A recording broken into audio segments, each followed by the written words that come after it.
than we do. That way, everybody has raised the maximum amount of money here. Take that. UT versus Auburn there. Hey, taking us. WKRN's Emily Proud is on the Mark Spain Real Estate Hotline. Emily, good morning. How are you? Good morning. I'm good. How are you guys doing? We're doing well. So explain why you went viral last night on Twitter. I knew you guys were going to bring that up. Of course we were. No, so apparently just tweeting out the official attendance for last night was cause for concern for all the people on Twitter that I would say that not really the type of Twitter community that I really hang that much with, but I got to become a part of them.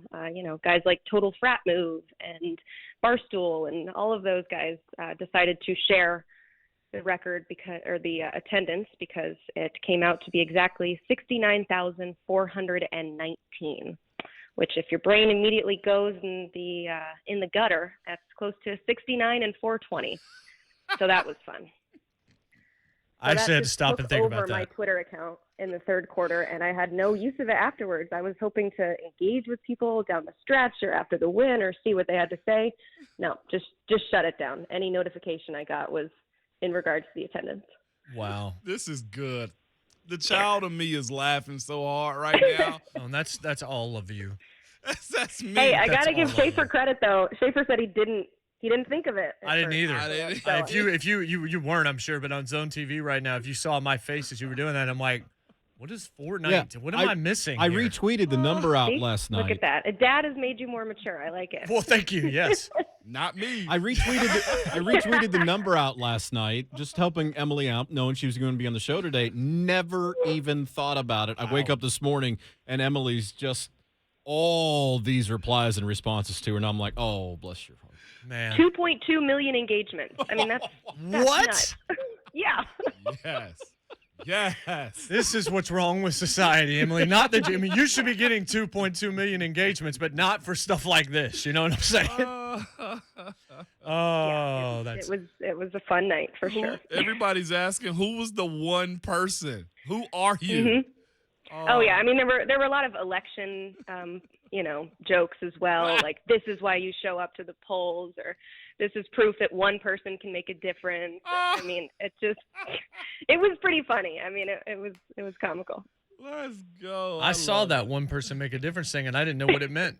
I'm just like, I feel like the oldest human being on earth right now, so that's no good. Titans won, Emily. Yeah, I heard. Shook right there for a second. Talk about Derrick Henry last night and just what he continues to do. Before we start talking about injuries and all that kind of stuff, it was a huge win, but Derrick Henry, at some point, you're just like, all right, dude, you just do you. We're just going to sit back and enjoy this.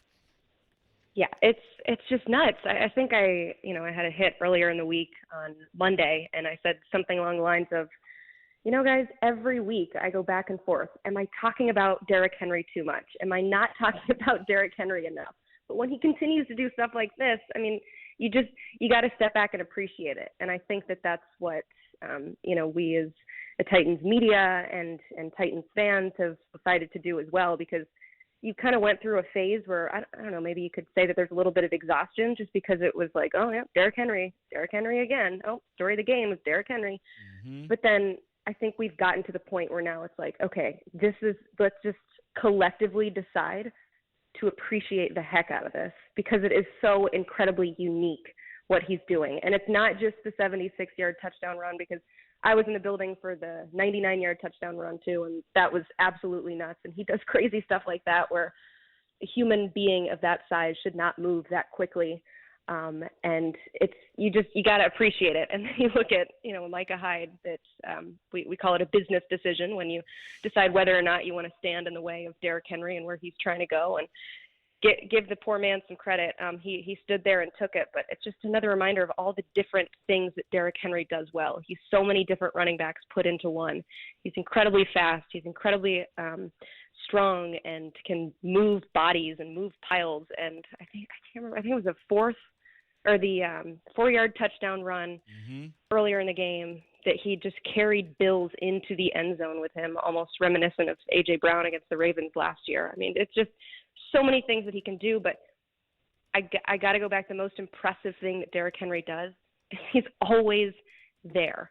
You look at all the injuries across the NFL, guys like Nick Chubb, who was out last week. I mean, Christian McCaffrey can't stay on the field, and Derrick Henry is always there. He continues to not just do these ridiculous things, and there's a million records. I could throw 50 numbers at you that would make your eyes go wide, but it's the fact that he continues to do it and doesn't get injured, especially when you see the guys dropping like flies around him. His availability is his most impressive skill.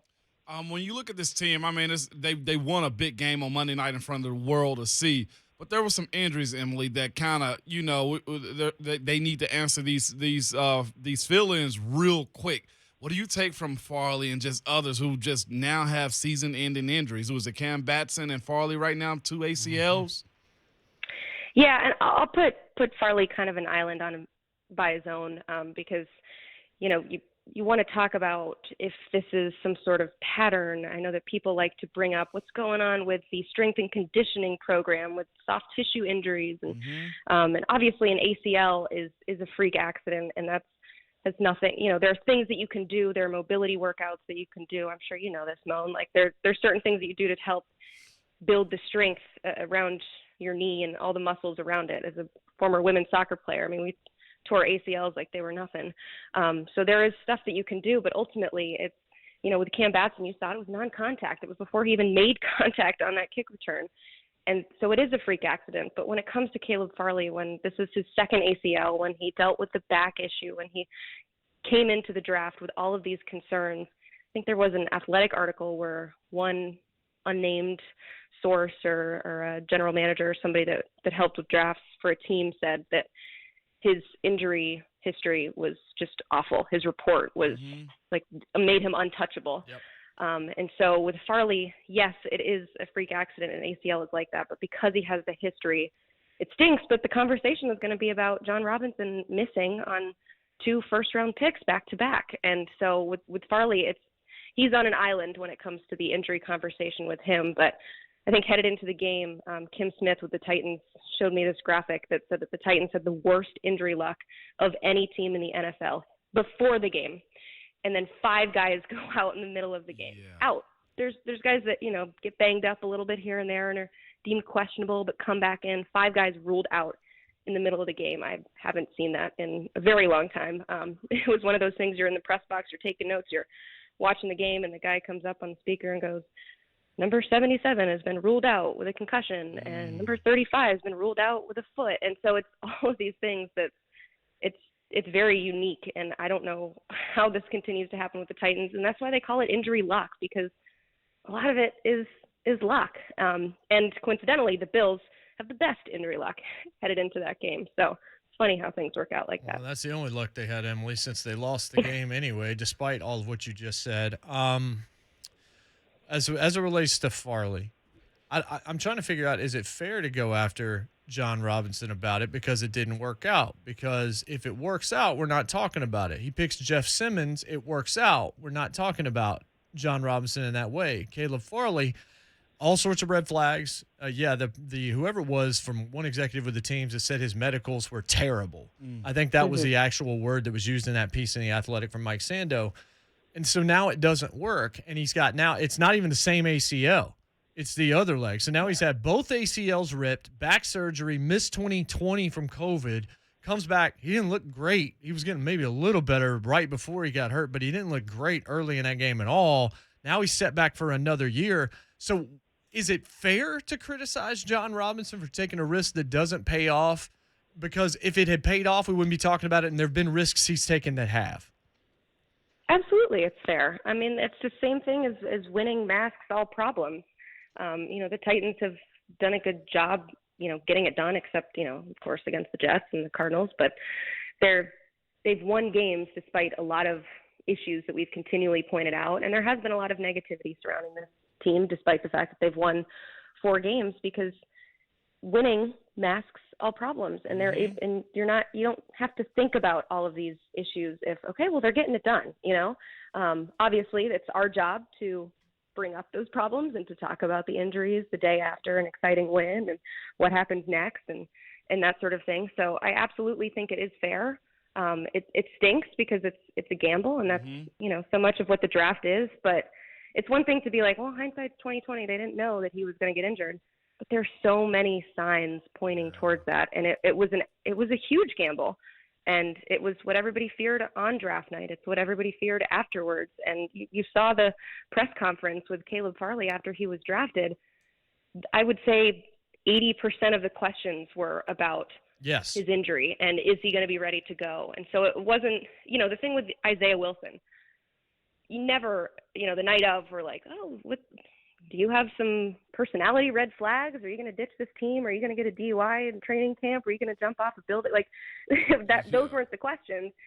There weren't red flags when it comes to that. I mean, maybe there were behind closed doors, and that's easy to say now, but the red flags with Caleb Farley were obvious and were a huge topic of conversation. And so when you're proved right, and it's 2 straight years missing on first-round picks, and I understand the Titans have been drafting much further back in their first-round picks recently because they've been winning, but it's tough. And I think it's absolutely fair to bring John Robinson in this conversation. It stinks, but it's fair. So last night, though, with the win, the Titans were up against a lot. I mean, this team has been fire hot too, Emily. But the rush up front, it looked like a switch was turned on. Number one, having all hands on deck up front. But between David Long Jr. and the front defensive line, they had a night. I mean, Harold Landry did what he was supposed to do, what he's been doing all year. But what did you see from them last night, Emily?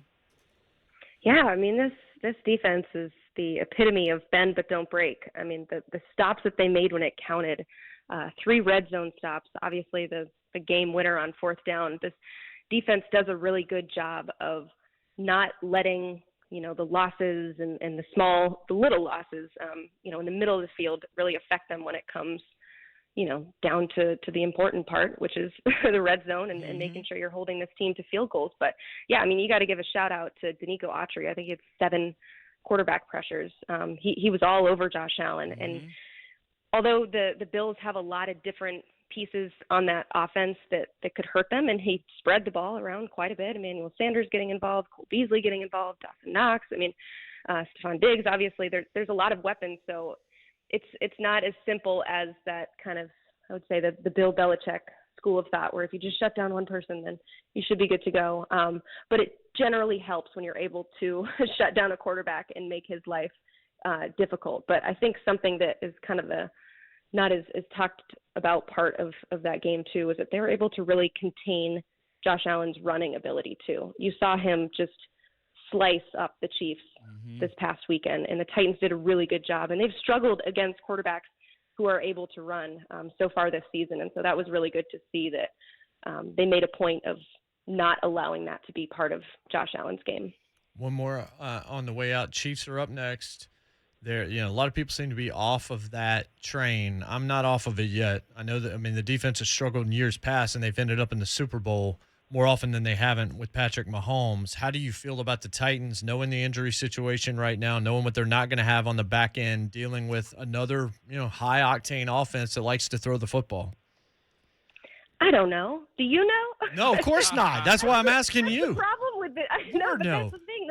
That's the craziness with this team is, we were talking about it before the game. Like, think about all of these injuries. I mean, this guy's out, this guy's out, this guy's out. And then you have A.J. Brown questionable with an illness. Is he going to play? I mean, it's crazy. But then, all week long we've been going back to last year's Tuesday game and they were missing so many guys because of COVID. They never practiced. This team, and, fair or not, the standard that they've set among, the media and fans is that they can't make excuses, right? They've been able to overcome just absolutely nightmare scenarios. I would say that this is definitely one of them too. When you have a leader of your team be carted off because he's not moving for, that felt like 20 minutes. It was probably just 4 minutes that Taylor Lewan was down on the ground. But when you have that happen to you, but the team is still able to rally around it. They're missing so many other little pieces. I don't know how many cornerbacks are even left on this team right now. I don't know if it's a situation where you can go out and bring one in this week and say, hey, ready to play against the Chiefs? Let's go for it.